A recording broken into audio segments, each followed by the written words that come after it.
शरणं गच्छामि।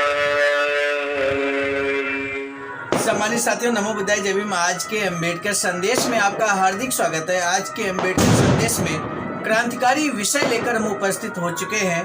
ब्राह्मण शाकाहारी क्यों बने, इस बारे में आपको भी जानकारी होनी चाहिए। आज के अम्बेडकर संदेश में विस्तार से हम आपको बताएंगे और साथ ही साथ हम आपको बता दें, इस विषय को लेकर कई पार्ट्स में, कई भागों में इस विषय को हम पूर्ण करेंगे। आज पहला भाग लेकर हम उपस्थित हुए हैं। अध्याय नंबर 13, ब्राह्मण शाकाहारी क्यों बने। बाबा डॉक्टर अम्बेडकर संपूर्ण वाङ्मय खंड 14 से पेज नंबर हम आपको बता दें, पेज नंबर 107 और 108 पर आज हम बात करने वाले हैं। भाषा लिखते हैं कि यह स्पष्ट है कि अब ब्राह्मणों में एक क्रांति हुई। गौ मांसाहार छोड़ देना एक क्रांति थी, लेकिन अब ब्राह्मणों में एक क्रांति हुई तो ब्राह्मणों में दोहरी क्रांति हुई। उन्होंने गोमांस खाना छोड़ा, यह एक क्रांति हुई। मांसाहार स्पर्श त्याग दूसरी क्रांति है। इसमें तनिक संदेह नहीं है कि यह एक क्रांति थी, क्योंकि जैसा पूर्व के अध्याय में वर्णित किया गया है, एक समय था जब ब्राह्मण सबसे अधिक गो मांसाहारी थे। यद्यपि अब्राह्मण लोग भी मांस खा लेते थे, किंतु उनको वह प्रतिदिन सहज सुलभ नहीं था। गो एक अमूल्य पशु था और अब्राह्मण लोग केवल भोजन के लिए गो हत्या करें, ये उनके लिए बहुत कठिन था। वह खास समय पर ही ऐसा कर सकता था। उस समय जब या तो उसे उसका धार्मिक कर्तव्य या किसी देवता को प्रसन्न करने की व्यक्तिगत व्यवस्था होती थी। लेकिन ब्राह्मण की बात दूसरी थी। वह पुरोहित था। कर्मकांड के उस युग में शायद ही कोई दिन ऐसा हो जब किसी न किसी यज्ञ के निमित्त गोवध न होता हो और जिसमें कोई न कोई अब्राह्मण किसी न किसी ब्राह्मण को न बुलाता हो। ब्राह्मण के लिए हर दिन गो मांसाहार का दिन था, इसलिए ब्राह्मण सबसे बड़े गो मांसाहारी थे।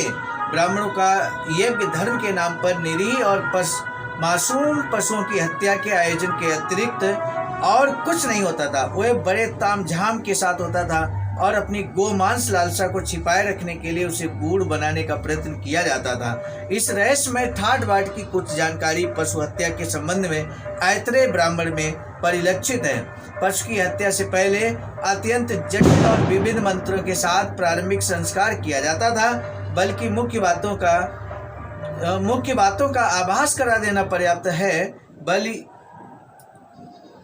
स्तंभ को ही यूप कहते हैं, उसी की स्थापना से यज्ञ आरंभ होता है।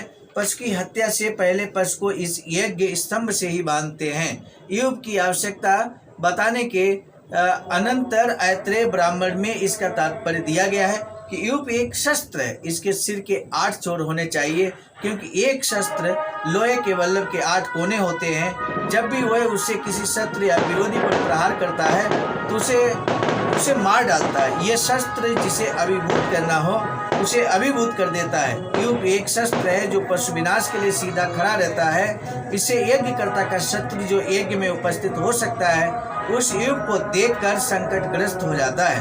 युग के लिए लकड़ी यज्ञकर्ता के यज्ञ के उद्देश्य के अनुसार भिन्न भिन्न प्रकार की चुनी जाती है। ऐतरेय ब्राह्मण का कथन है कि जो स्वर्ग चाहता है उसे अपनी युग खातिर की लकड़ी से बनानी चाहिए, क्योंकि देवताओं ने खातिर की लकड़ी के युग से ही दिव्यलोक को जीता। उसी प्रकार यज्ञकर्ता खातिर की लकड़ी से बने हुए युग से दिव्यलोक को जीतता है। जो भोजन चाहता है और स्थूलता चाहता है उसे अपना युग बेल की लकड़ी से बनाना चाहिए। बेल के पेड़ पर प्रतिवर्ष फल लगते हैं। यह उर्वरता का निशानी है, क्योंकि ये जड़ से शाखाओं तक आकार में बढ़ता रहता है। इसीलिए ये मोटापे का प्रतीक है जो ये जानता है और इसीलिए अपना युग बेल की लकड़ी का बनाता है। उसके बच्चे और पशु मोटे होते हैं। बेल की लकड़ी से बने युग के बारे में इतना और कहना है कि बेल को बार बार प्रकाश कहता है और ऐसा जानता है वह अपने स्वयं में प्रकाश बन जाता है और स्वयं में सबसे श्रेष्ठ बन जाता है। जो सौंदर्य और पवित्र विद्या चाहता है उसे अपना युग पलाश की लकड़ी का बनाना चाहिए, क्योंकि ढाक सौंदर्य और पवित्र विद्या का वृक्ष है जो ये जानता है और इसलिए अपना युग पलाश की लकड़ी का बनाता है। वह सुंदर हो जाता है और पवित्र विद्या प्राप्त करता है। पलाश की लकड़ी से बने युग के बारे में इतना और कहा गया है कि पलाश सब वृक्षों का गर्व है।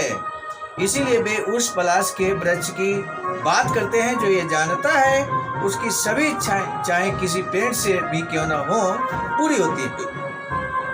उसके बाद युग के अभिषेक का संस्कार होता है। आगे क्या कुछ है कल के अम्बेडकर संदेश में लेकर हम उपस्थित होंगे।